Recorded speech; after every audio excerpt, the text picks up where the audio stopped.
میں یہی آیت جیل میں ایک قیدی کے سامنے پڑھ رہا تھا. 22 سال سے وہ اندر ہے اور بغیر کسی جرم کے حادثاتی طور پر اتفاقی طور پر گرفتار ہوا، اور سارے لوگوں پر جو قلم لگے تھے اس بندے پر بھی لگے.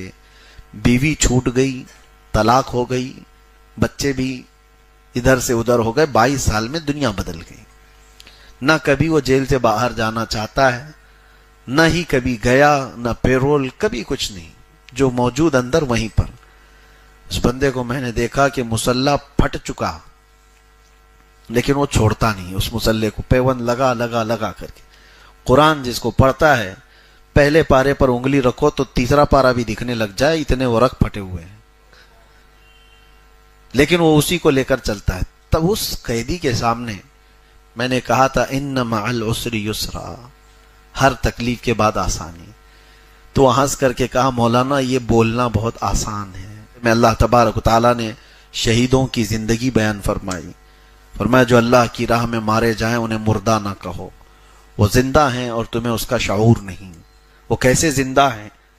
وہ عالم برزخ، موت کے بعد قیامت تک ہماری موت ہوگی، مرنا ہے، اور اس کے بعد قیامت کے دن اٹھنا ہے. اس پر یقین ہے کہ نہیں ہے؟ اس پر اگر یقین نہیں رہا تو آدمی کافر ہو جائے گا. ہمارے ایمان کا حصہ ہے مرنے کے بعد دوبارہ زندہ ہونا. لیکن اس کے بیچ والا جو گیپ ہے، موت کے بعد سے لے کر قیامت تک کا جو سفر ہے، اس کو کہتے ہیں عالم برزخ.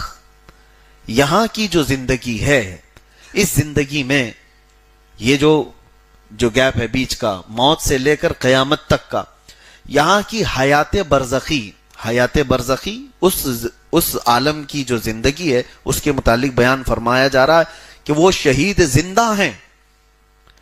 اب یہاں پر ایک سوال اٹھتا ہے کہ بعض لوگ اس چیز کو ڈینائی کرتے ہیں، یوں کہتے ہوئے کہ ہم جب رسول اللہ کی زندگی کے بارے میں کہتے ہیں میرے آقا صلی اللہ تعالی علیہ وسلم وفات کے بعد بھی زندہ ہیں، حضور کی موت کے بعد بھی آپ صلی اللہ علیہ وسلم زندہ ہیں، تو وہ یہ کہتے ہیں کہ بھائی یہ برزخ کی زندگی ہے، برزخ کی زندگی ہے، تو برزخ کی زندگی میں جو روحیں ہیں وہ سب زندہ ہیں تمہارے اعتبار سے. تو پھر اس میں حضور پاک صلی اللہ تعالی علیہ وسلم کی یا شہیدوں کی زندگی کو الگ سے کیوں بیان کیا گیا؟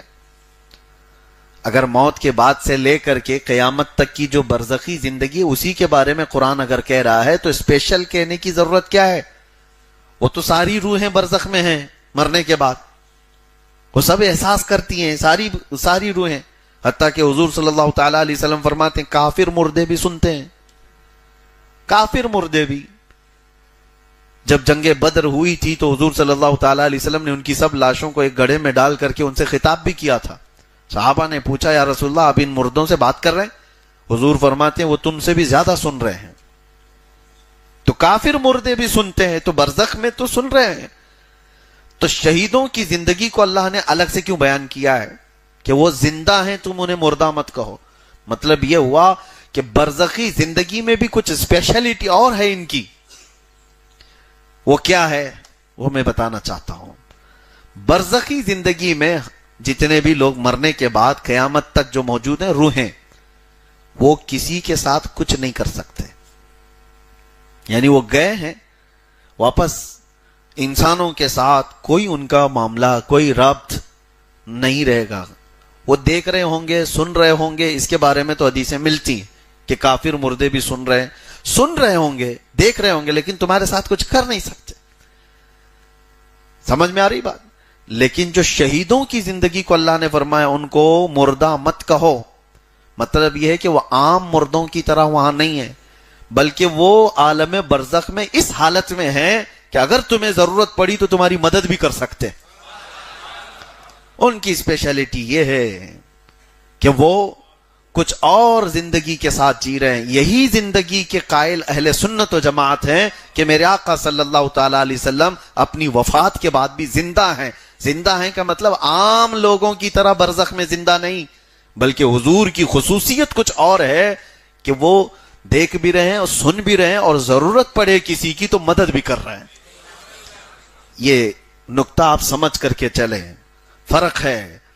اور اس کے بعد رب تبارک و تعالیٰ فرماتا ہے، یہ بہت اہم چیز ہے، آپ سن کے جائیں، وَلَنَبْلُوَنَّكُمْ بِشَيْءٍ مِّنَ الْخَوْفِ وَالْجُوعِ وَنَقْصٍ مِّنَ الْأَمْوَالِ وَالْأَنفُسِ وَالثَّمَرَاتِ. اللہ فرماتا ہے ہم ضرور تمہیں آزمائیں گے. کس سے؟ بھوک دے کر. وَلَنَبْلُوَنَّكُمْ بِشَيْءٍ مِّنَ الْخَوْفِ، پہلے ڈر سے، وَالْجُوعِ اور بھوک سے، وَنَقْصٍ مِّنَ الْأَمْوَالِ مال کو گھٹا کر کے تمہاری آزمائش ہوگی، وَالْأَنفُسِ وَالثَّمَرَاتِ اور کبھی کسی کی جان لے کر کے، اور پھلوں کی کمی کر کے، یعنی اناج غلے کی کمی کے ساتھ. 5 چیزوں کا ذکر ہوا ہے. ڈر کے ذریعے سے آزمائش، ڈر اور خوف پھیل جائے گا تمہارے درمیان تو یہ تمہاری آزمائش ہے. بھوک یہ آزمائش، اللہ تعالیٰ فرماتے ہم تمہیں آزمائیں گے بھوک سے. اور کبھی کسی کی وفات ہو جائے گھر میں، کسی کی جان چلی گئی تو یہ تمہاری آزمائش کا وقت ہے. کہا گیا ہے کہ اللہ تبارک و تعالیٰ فوراً فرشتوں کو بھیجتا ہے، اس گھر میں جاؤ، دیکھو اس کے بھائی کا انتقال ہوا، بہن کا انتقال ہوا، ماں کا یا بھائی باپ کا، وہ لوگ میرے بارے میں کیا کہہ رہے ہیں. فرشتے سب کی باتیں سن کر کے اللہ کی بارگاہ میں جاتے ہیں اور کہتے ہیں جو کہہ رہے تھے، یہ عورتیں جو ماتھا پیٹ رہی، نوحہ کر رہی، ماتم کر رہی، ان کی بھی باتیں پہنچائی جائیں گی. جو یہ کہتی ہیں کیا میرا ہی گھر ملا تھا اللہ کو، معاذ اللہ رب العالمین. یہ کفریہ الفاظ ہیں، آدمی کافر ہو جاتا ہے. اور یہ باتیں جب فرشتے رب تعالیٰ کے حضور کہتے ہیں تو اللہ تعالیٰ فرماتا ہے تم گواہ ہو جاؤ فرشتوں، انہوں نے میرے بارے میں جیسا گمان کیا اب میں ان کے ساتھ ویسا ہی سلوک کروں گا. دوسرے کچھ وہ گھر ہوں گے جو صبر والے، استقامت والے. فرشتے ان گھروں سے بھی جا کر کے اللہ کی بارگاہ میں یوں کہیں گے کہ رب تعالیٰ ان کے گھر میں ان کے بھائی کی موت ہوئی، ماں کی یا بیٹی کی، کسی کی موت ہوئی، لیکن ہم ان کے گھر گئے تھے تو وہ صرف اتنا کہہ رہے تھے انا للہ و انا الیہ راجعون. ان کے ہاں شکایتیں نہیں تھیں. تو رب تعالیٰ فرماتا ہے فرشتوں تم گواہ ہو جاؤ، ان کے گھر سے میں نے ایک جان لیا، اس سے بہتر نعمت ان کو ان کے گھر میں عطا کروں گا. ان کو نعم البدل دیا جائے گا. بیماری پر بھی فرمایا گیا بیمار بندہ کیا کہتا ہے، فرشتے سن کر اللہ کی بارگاہ میں عرض کرتے اگر صبر و استقامت کی باتیں کر رہا تھا تو رب تعالیٰ فرماتا ہے فرشتوں اس سے بہتر خون اس کے جسم میں دوں گا، اس سے بہتر گوشت اسے عطا کروں گا. بیماری، یہ صبر اور یہ آزمائش کے وقت ہوتے ہیں. یہ ہمارے لیے بولنا بہت آسان ہے، پریکٹیکلی بہت مشکل ہو جاتا ہے. میں نے ایک آیت جو ہم ہمیشہ پڑھتے ہیں ان مع العسر، یہ آیت 2 بار آئی ہے، ان مع العسر یسرا، سورہ علم نشرہ میں ہے، جس کا مطلب ہے ہر تکلیف کے بعد ایک آسانی نہیں 2 آسانی ہیں. مفسرین نے فرمایا یہ آیت 2 بار آئی ہے، ہر تکلیف کے بعد 2 آسانیاں ہیں. تم تکلیف میں نہیں ہو، سمجھ میں نہیں آ رہا ہے، جس پر تکلیف ہوتی ہے اس سے جب کہا جائے تو جھنجلا جاتا ہے کہ کب آئے گی وہ. میں یہی آیت جیل میں ایک قیدی کے سامنے پڑھ رہا تھا، 22 سال سے وہ اندر ہے اور بغیر کسی جرم کے، حادثاتی طور پر، اتفاقی طور پر گرفتار ہوا اور سارے لوگوں پر جو قلم لگے تھے اس بندے پر بھی لگے. بیوی چھوٹ گئی، طلاق ہو گئی، بچے بھی ادھر سے ادھر ہو گئے. 22 سال میں دنیا بدل گئی. نہ کبھی وہ جیل سے باہر جانا چاہتا ہے، نہ ہی کبھی گیا، نہ پیرول، کبھی کچھ نہیں، جو موجود اندر وہیں پر. اس بندے کو میں نے دیکھا کہ مسلح پھٹ چکا لیکن وہ چھوڑتا نہیں اس مسلح کو، پیون لگا کر کے. قرآن جس کو پڑھتا ہے پہلے پارے پر انگلی رکھو تو تیسرا پارا بھی دکھنے لگ جائے، اتنے وہ رکھ پھٹے ہوئے ہیں، لیکن وہ اسی کو لے کر چلتا ہے. تب اس قیدی کے سامنے میں نے کہا تھا ان مع العسر یسرا، ہر تکلیف کے بعد آسانی. تو ہنس کر کے کہا مولانا یہ بولنا بہت آسان ہے، ہم تو 22 سال سے انتظار کر رہے ہیں کہ وہ تکلیف کے بعد آسانیاں آئیں گی کیسے.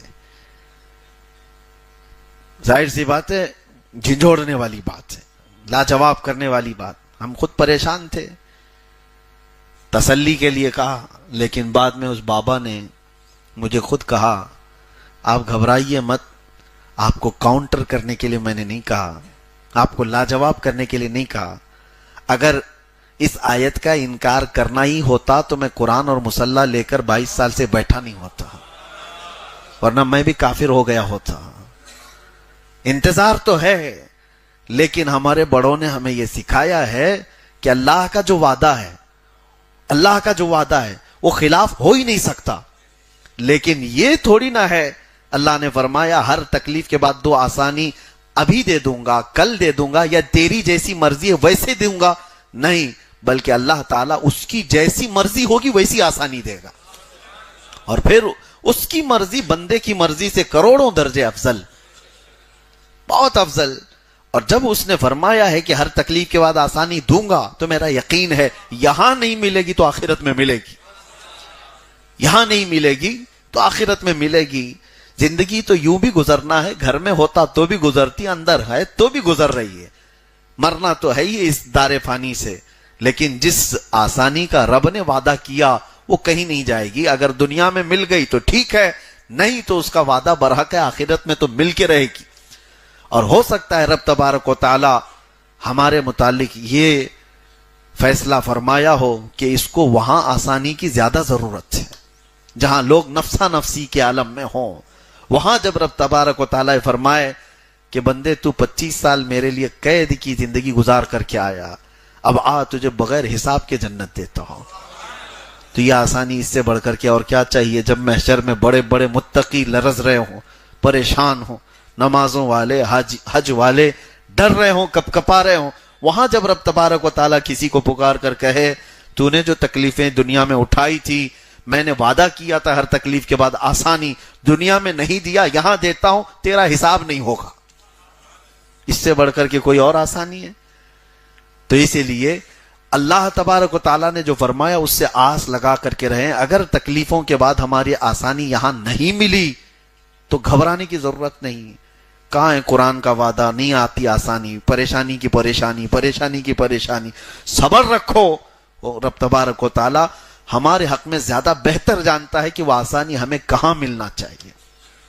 اور ایک بات بتاؤں، چلو آپ تو چاہتے ہیں کہ یہی آسانی مل جائے، میں ٹھوکر کھایا ہوں، نقصان اٹھایا ہوں، بڑی پریشانی میں ہوں، اور اللہ فرما رہا ہے ایک تکلیف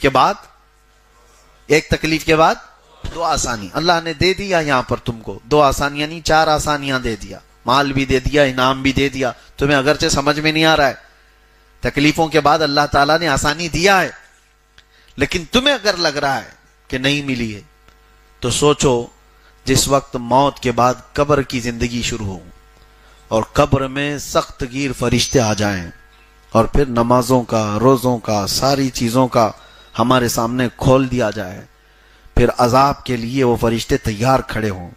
اس وقت مجھے بتاؤ اگر یہ اعلان ہو جائے کہ فرشتوں ہٹ جاؤ، اس کی تکلیفوں کے ہر تکلیف کے بدلے 2 آسانیاں میں قبر میں اس کو دے رہا ہوں، تو بتاؤ اس سے بہتر جگہ تمہیں اور کوئی ہے؟ یہاں کی زندگی تو گزر ہی جائے گی، کہ قبر کی اور حشر کی زندگی میں اگر آسانیاں مل گئی تو سمجھ لو یہ رحمان کا بہت بڑا انعام ہے. اور اسی لیے دعا یہ کرو کہ اللہ تبارک و تعالی، ہاں یہ حدیث میں ہے، کچھ بندے ایسے ہوں گے قیامت کے دن اللہ تعالیٰ فرمائے گا پہاڑ جیسی اس کی کچھ نیکیاں، اسے کہا جائے گا یہ تیرا ہے، وہ کہے گا اتنی نیکیاں تو کیا نہیں تھا مولا میں. تو رب تعالیٰ فرماتا ہے تو روزانہ دعا مانگتا تھا اور تیری ہر دعا میں نے دنیا میں دی نہیں، لیکن جتنی تو نے مانگا وہ سب میں نے آخرت کے لیے جمع کیا تھا، اور یہ وہ ہیں جو میں نے تجھے دنیا میں نہیں دیا تھا وہ سب یہاں پر ہے، یہ لے جا اور جنت میں داخل ہو جا. سنو حدیث پاک میں میرے آقا فرماتے بندہ یہ تمنا کرے گا اے اللہ کاش دنیا میں میری کوئی دعا قبول نہیں ہوتی، سب کا سب آخرت میں ملتا تو آج میں یہاں آخرت میں بادشاہ بن کر جا رہا ہوتا. تو بہرحال صبر ضروری ہے.